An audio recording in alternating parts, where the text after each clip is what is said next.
నవ్వినా ఏడ్చినా కన్నీళ్లే వస్తాయి నిజమే. కానీ భావోద్వేగాలతో సంబంధం లేకుండానే కొంతమందిలో కళ్ళ నుంచి నీళ్లు కారుతూనే ఉంటాయి. ఇందుకు కళ్ళు పొడిబారడం మొదలుకుని టియర్ డక్ట్ బ్లాకేజ్ వరకు చాలా కారణాలే ఉంటాయి. తరచూ కళ్ళ నుంచి నీరు కారడాన్ని చిన్న సమస్యగా భావించకూడదు. చికిత్స తీసుకోకుండా వదిలేయకూడదు. కళ్ళ నుంచి తరచూ నీళ్లు కారడానికి వెనుక కారణాన్ని గుర్తించి చికిత్స తీసుకోవాలని చెబుతారు డాక్టర్లు. తరచూ కళ్ళ నుంచి నీరు కారడానికి వెనుక కారణాలు, వాటికి పరిష్కార మార్గాల గురించి ఇప్పుడు తెలుసుకుందాం.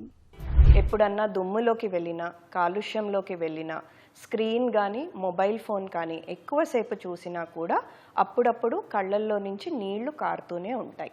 దాని గురించి అంత వరి అవ్వాల్సిన అవసరం లేదు. ఎప్పుడైతే కంట్లో నుంచి తరచూ నీళ్లు కారుతూ ఉంటాయో, లేదా నీళ్లు కారడంతో పాటు కంట్లో ఎర్రబడడమో, కంట్లో నొప్పి, చూపు తగ్గడం వంటి సమస్యలు కూడా ఉంటాయో, అది వేరే ఏదో ఇబ్బంది ఉందని సంకేతము. ముఖ్యంగా డ్రై ఐస్, కంట్లో ఎలర్జీ లేదా రెప్పల్లో ఇన్ఫెక్షన్, బ్లెఫరైటిస్ వంటి సమస్యలు ఉన్నప్పుడు చాలా మందికి కంట్లో నుంచి నీళ్లు కారుతాయి. అలా కాకుండా కొంతమందికి ఈ రెప్ప మామూలుగా అయితే కంటి మీద ఇలా వాలి ఉంటుంది.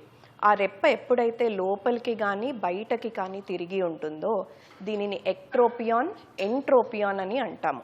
ఈ సమస్యల వలన కూడా రెప్ప నల్లగుడ్డుకు రాసుకుంటూ నీళ్లు కారే అవకాశం ఉంటుంది. అలాగే కళ్ళల్లో నుంచి ఎప్పుడు నీళ్లు బయటికి కారవు. ఈ నీళ్లు బయటికి కారకుండా టియర్ డక్ట్ ద్వారా ముక్కులోకి వెళ్ళిపోతూ ఉంటాయి. ఈ టియర్ డక్ట్లో బ్లాక్ ఉన్నప్పుడు కూడా కంట్లో నుంచి నీళ్లు బయటికి కారే అవకాశం ఉంటుంది. కొంతవరకు నీళ్లు కారడానికి సమస్య డ్రై ఐ కానీ ఎలర్జీ కానీ అయి ఉంటే వాటికి ఐ డ్రాప్స్ వాడితే సరిపోతుంది. ఒకవేళ డ్రై ఐస్ ఉంటే లూబ్రికేటింగ్ ఐ డ్రాప్స్ రాసిస్తాము. లేదా ఎలర్జీల లాంటివి ఉంటే యాంటీహిస్టమిన్ డ్రాప్స్ కానీ low dose steroid eye drops కానీ అవసరం పడతాయి.